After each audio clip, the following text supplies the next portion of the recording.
Hello, हाय, welcome, नमस्ते। मेरा नाम ऋतिक और आज हम फिर से बात करने वाले हैं एक और इंटरेस्टिंग कंसेप्ट के ऊपर। तो ये वीडियो उन बच्चों के लिए मोस्ट इंपोर्टेंट होने वाली है जिनके पास सब्जेक्ट है सेमेस्टर 1 में इंट्रोडक्टरी माइक्रो इकोनॉमिक्स। तो चलिए शुरू करते हैं आज की वीडियो। इस कंप्लीट सीरीज के नोट्स ऑलरेडी बन चुके हैं।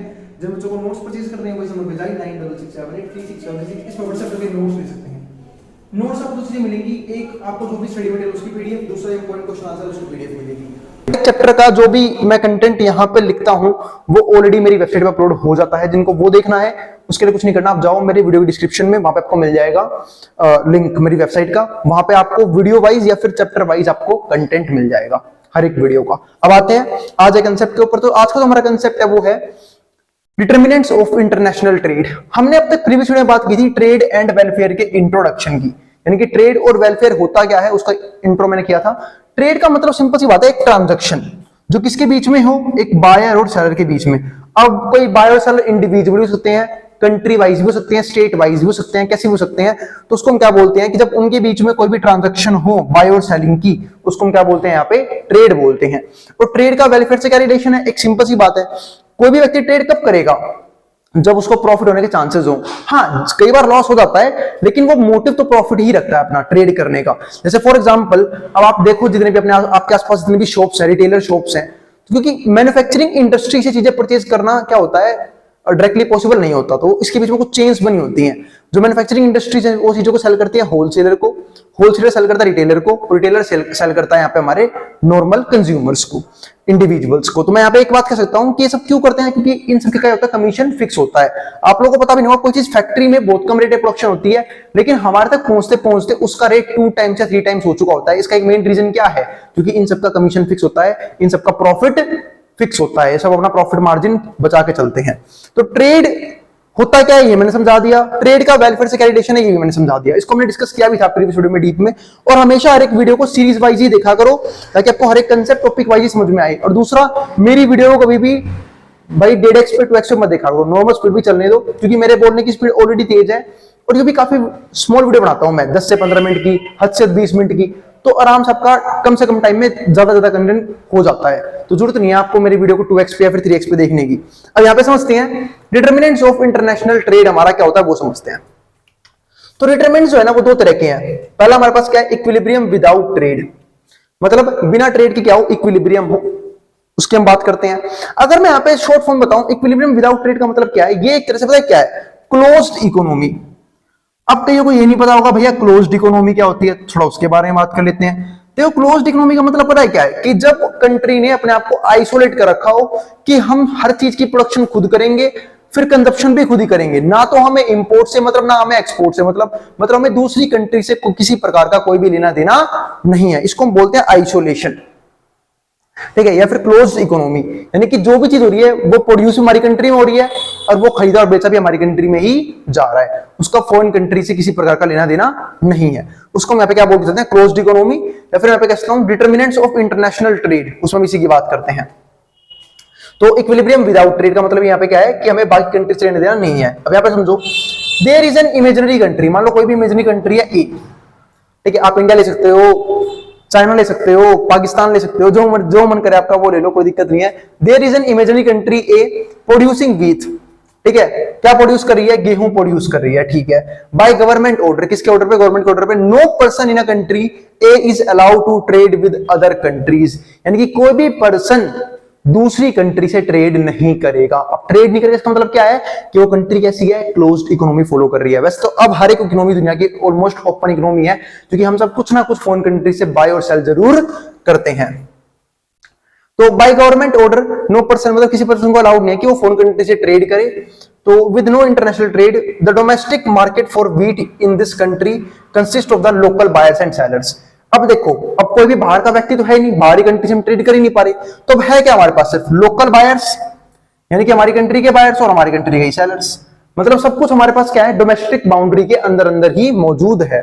तो equilibrium price is attained where the quantity supplied by domestic sellers equals to quantity demanded. और हम जानते हैं इक्विलिब्रियम के बात में कर चुका हूं जब मैं डिमांड और सप्लाई पढ़ा रहा था आप लोगों को, तो आप लोगों को याद होगा मैंने क्या बताया था कि इक्विलिब्रियम कौन सा पॉइंट होता है जहां पे डिमांड और सप्लाई दोनों क्या हो, इक्वल हो, यानी कि quantity demanded is equals to quantity supplied. तो वही बात यहां पे है, यानी कि ये जो पॉइंट है हमारा, ये हमारा पॉइंट है इक्विलिब्रियम का, ये जो पॉइंट है। ये है इक्विलिब्रियम, ठीक है, तो इसको लेके चलना। तो अब यहां पे देखो, तो ये हमारा पॉइंट क्या हो गया इक्विलिब्रियम का। अगर यहां पे देखा जाए इस पॉइंट में, तो ये होता है हमारा कंज्यूमर सरप्लस, यहां पे कंज्यूमर सरप्लस में है, यहां पे क्या है प्रोड्यूसर सरप्लस में है। थोड़ा इसको समझने की कोशिश करते हैं ऐसा क्यों है। अगर आप इस वाले एरिया को देखो, तो इस एरिया में देखो ध्यान से क्या हो रहा है, डिमांड जो है वो क्या है कम है ना, डिमांड कम की जा रही है, सप्लाई ज्यादा है, यानी कि प्रोड्यूसर के पास क्या है सप्लाई करने के लिए चीजें ज्यादा हैं, लेकिन डिमांड क्या है उतनी हो नहीं रही। यहाँ पे कंज्यूमर सरप्लस में कैसे है, क्योंकि यहाँ पे कंज्यूमर की जो डिमांड है वो देखो, डिमांड यहाँ पे क्या है ज्यादा है, और सप्लाई यहाँ पे क्या है, यहाँ पे हमारी उसके हिसाब से कमी हो रही है। तो यहाँ पे क्या है कंज्यूमर हमारा क्या है सरप्लस में, मतलब ये वो ट्रायंगल है हमारा जहाँ पे कंज्यूमर क्या होता है सरप्लस में होता है, और ये वो ट्रायंगल है जहाँ पे प्रोड्यूसर सरप्लस में होता है। जिनको मतलब सरप्लस का मतलब ना बताओ समझ लो, सरप्लस का मतलब होता है फायदा, कौन फायदे में है, सरप्लस यानी कि प्रॉफिट, ठीक है, वो चीज आप यहाँ पे समझ सकते हो, ठीक है। तो यहाँ पे कंज्यूमर सरप्लस में, यहाँ पे प्रोड्यूसर सरप्लस में है, ये चीज ध्यान रखना। तो अब बढ़ते हैं आगे इस चैप्टर के, ठीक है, चैप्टर आगे बढ़ेंगे हम यहाँ पे। तो चैप्टर आगे क्या है, इक्विलिब्रियम विद ट्रेड। अब इक्विलिब्रियम विद ट्रेड का मतलब क्या है कि अब ट्रेड होगा।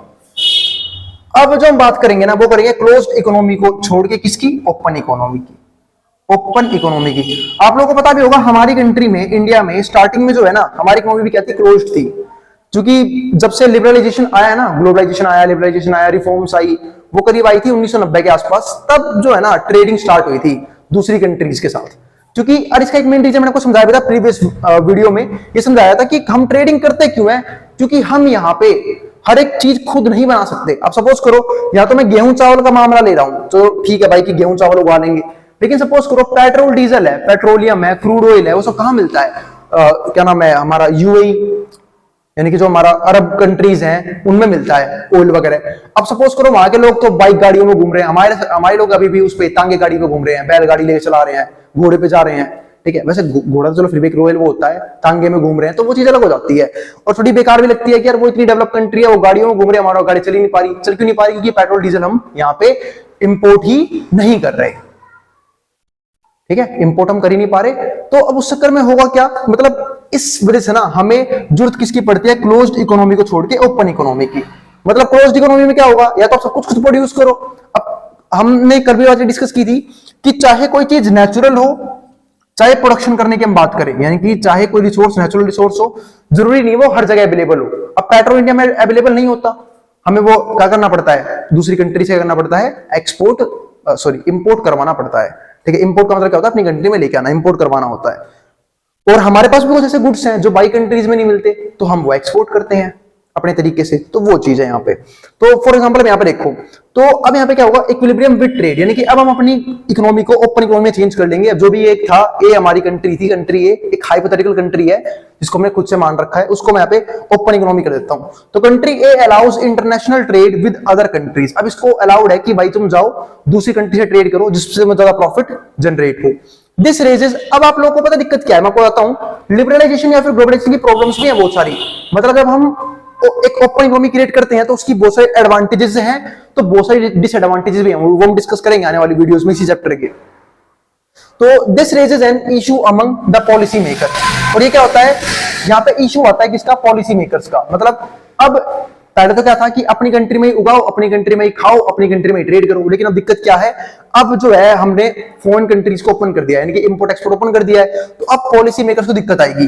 Weather country A should become importer और एक्सपोर्ट ऑफ व्हीट ग्रेन, मतलब जो हम गेहूं वगैरह उगा रहे थे उसका अब हम इंपोर्ट करें या एक्सपोर्ट करें। अब देखते क्या करने हैं बेनिफिट, अब वो समझते हैं। तो policy makers take following decisions, अब पॉलिसी मेकर लेंगे डिसीजंस, कौन से डिसीजन वो समझते हैं। पहला डिसीजन हमारा यहाँ पे क्या है, if the world price is higher than domestic price the country A will export wheat in other countries. अगर वर्ल्ड का प्राइस क्या है, ज्यादा है, higher than the domestic price the country A will export, अब कंट्री ए एक्सपोर्ट करेगी। अब मैं आपको एग्जांपल देता हूं, यूएई को बेनिफिट क्यों मिलता है, पेट्रोल वगैरह सेल करके, रिसोर्सेज को यहाँ पे हमारे एक्सपोर्ट करके, क्योंकि भाई वो उन्हीं के पास है, वो मुंह मांगी कीमत वसूल कर सकते हैं, बस एक रीजनेबल प्राइस। तो ये बात समझ पा रहे हो आप। अब यहाँ पे क्या हो रहा है, अब देखो क्या बात की पॉलिसी मेकर ने, पॉलिसी मेकर बोल रहा है कि अगर आपके चीज की, मैं पे इसे गेहूं की बात नहीं करूंगा, अगर आपकी चीज की वैल्यू बाहर कंट्री में ज्यादा है, higher than the domestic price, domestic price से बाहर आपको फालतू वैल्यू मिल रही है, तो बाहर सेल करो ना। एक सिंपल सी बात है, अगर मान लो मैं ये मारकर इंडिया में बेचता हूं तो मुझे 20 रुपए मिल रहे हैं, लेकिन जब मैं इसे फॉरेन कंट्री में बेचने गया तो वो 50 रुपए दे रहे हैं।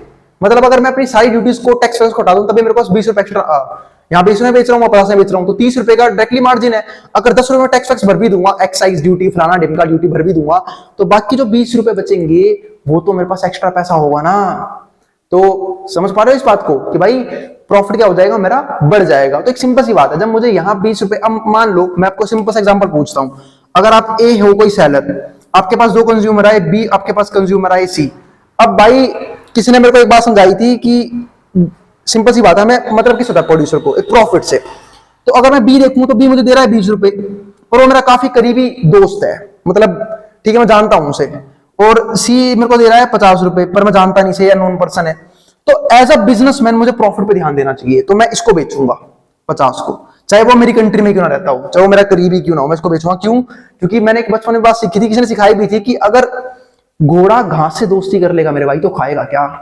तो सिंपल सी बात है, यहाँ पे हमारा प्रॉफिट मार्जिन से लेना देना है। हमें क्या मतलब भाई तुम लोग को जानते नहीं आता, बिजनेस में कोई दोस्ती यारी नहीं होती। इसलिए अगर आप कभी अकाउंट्स पढ़े हो ना, अपने अकाउंट्स में बिजनेसमैन को और बिजनेस को अलग अलग ट्रीट किया जाता है। वहां पे बिजनेसमैन के रिश्ते नहीं देखे जाते कि भाई तू मेरा दोस्त है फ्री में ले जा, ठीक है, तो वो चीज नहीं। और ऐसा आपको करना भी नहीं चाहिए। अगर आपको खुद आपका कोई दोस्त बिजनेसमैन है भी, हेल्प लेने एक अलग चीज होती है, लेकिन अगर आपको वो चीज परचेज करनी है तो आपको रेट वेट वहां पे कम नहीं करवाना चाहिए। अब यहाँ पे समझो अपनी ओहदे का फायदा उठा के, तो अब ये समझो यहाँ पे, तो एक इसको सेल करेगा यहाँ पे सी को, क्योंकि फॉरेन कंट्री में उसे क्या मिल रहा है, ज्यादा फायदा मिल रहा है। वही बात यहाँ पे समझाई है, if the world price is higher than the domestic price, a country A will export wheat in other countries. तो जो कंट्री ए है वो व्हीट को क्या कर देगा, यहाँ पे दूसरी कंट्रीज में एक्सपोर्ट कर देगा। अब दूसरा देखो, if the world price is lower than domestic price, लेकिन मान लो कि जो वर्ल्ड प्राइस है दूसरी कंट्री में पहले चीज वो चीप रेट में अवेलेबल है, तो आपसे क्यों खरीदेंगे भाई वो। आप अगर उसे महंगे में दोगे तो एक सिंपल सी बात है, जो चीज कोई और कंट्री कोई मतलब सस्ते में उगा पा रही है तो वो आपसे महंगे में क्यों लेगी, उसे पागल कुत्ते ने थोड़ा काटा है, तो आपसे लेंगे नहीं लेंगे।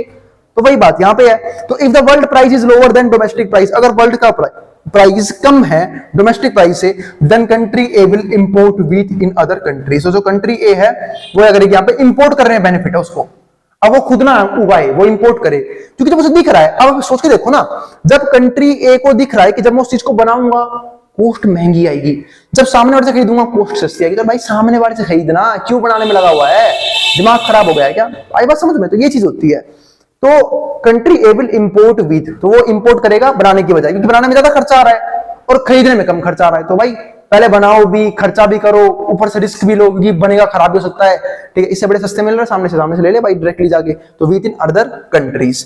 तो एक सिंपल सी बात है, यहां पे मैं इस दोनों पॉइंट्स को मैं एक ही बात में समराइज करता हूं कि अगर कोई भी कंट्री बाहर की कंट्री से सस्ते में कोई चीज को बना पा रही है तो आराम से पूरी कंट्री में धड़ल्ले से बनाए और दूसरों क्या करें, वहां पे एक्सपोर्ट क्या नाम है, इंपोर्ट करती रहे।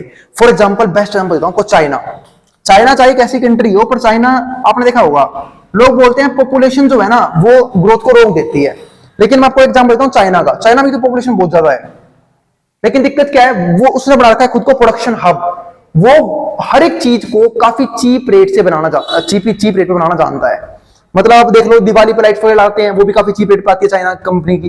तो चाइनीज कंपनी बेशक ज्यादा टाइम टिकाऊ ना हो, लेकिन बनाती काफी चीप रेट पे, इसलिए लोग उसे परचेज करना पसंद करते हैं। तो चाइना ने क्या कर रखा है, खुद को चीप रेट पे चीजें बनाना जानता है, तो उसने प्रोडक्शन बना रखा है, प्रोडक्शन करता है और दूसरी कंट्री में क्या करता रहता है, उसे यहाँ पे इंपोर्ट करता रहता है, बाकी को बेचता रहता है, ठीक है, और खुद कुछ भी एक्सपोर्ट नहीं करता। और बाकी कंट्रीज की चीजों को परचेज करती हैं, क्यों परचेज करती हैं, क्योंकि चीप रेट पे अवेलेबल है। अब वही देखो, आप कोई मेड इन इंडिया टॉय देखो, वैसे खरीदना में इंडिया के हिसाब से इंडिया की चीजें चाहिए, पर मेड इन इंडिया टॉय देखो और कोई चाइनीज टॉय देखो, कितना प्राइस है, कितना फालतू कंपैरिजन होगा यहाँ पे। तो वही चीज यहाँ पे है। तो अगर कोई चीज आप सस्ते में बना पा रहे हो तो बाई कंट्रीज के हिसाब से, तो आप उसे बनाओ और दूसरी कंट्रीज में कर दो, इंपोर्ट कर दो। और कोई अगर चीज आप महंगे बना रहे हो और बाई कंट्रीज में चीप रेट पे अवेलेबल है तो उसे एक्सपोर्ट करो। ये होता है रैशनल कंट्री, रैशनल मतलब पॉलिसी मेकर इस तरीके से सोचते हैं, क्योंकि समझदार होते हैं ना, बेवकूफ लोग थोड़ा पॉलिसी बनाएंगे, समझदार लोग पॉलिसी बनाते हैं तो वो इस तरीके से सोच के बनाते हैं। तो ये था हमारा आज का वीडियो, जहां पे हमने सिर्फ ये डिस्कस किया कि डिटरमिनेंट्स ऑफ इंटरनेशनल ट्रेड क्या होता है। यानी कि कौन कौन से डिटरमिनेंट्स है इंटरनेशनल ट्रेड के, दो ही हैं। एक तो मैंने बात करी इक्विलिब्रियम विदाउट ट्रेड की, जहां मैंने बात करी थी किसकी, एक तरह से क्लोज्ड इकोनॉमी की। फिर हमने बात की इक्विलिब्रियम विद ट्रेड यानी कि ओपन इकोनॉमी की। तो अब जिसको यहाँ तक जो उतारना उतार सकता है, मैं उतार रहा हूं बोर्ड के सामने से। और अगर वीडियो पसंद आए तो वीडियो को लाइक किए बिना मत जाना और चैनल को सब्सक्राइब भी कर देना। ऐसी वीडियोस के लिए मिलेंगे नेक्स्ट वीडियो में, जहां पे हम बात करेंगे इसको और भी कंसेप्ट्स में। और उन बच्चों में शेयर भी कर देना जिन बच्चों का एग्जाम होने वाला हो सेम सब्जेक्ट का, ताकि उनकी भी हेल्प हो जाए। और कोई भी क्वेरी, कोई भी सजेशन हो, उसके लिए मेरा कमेंट बॉक्स खुला हुआ है, अपने सजेशन देके जाए। मैं पूरी कोशिश करूंगा कि आने वाली वीडियोस में उन्हें लेके आऊं, क्योंकि अगर आपको ही बेनिफिट नहीं मिलेगा तो पढ़ाने का कोई खास बेनिफिट नहीं है। ठीक है, तो फिर आपका जो भी दिक्कत लगती हो कि सर आप ऐसे भी पढ़ा सकते हो, कुछ चेंजेस करवाने हो तो आप मुझे बता सकते हैं। अगर चेंजेस रीजनेबल लगे मैं पक्का चेंजेस लेके आऊंगा। अब जिसको जो यहां से उतारना उतार सकता है, मैं बोर्ड के सामने से।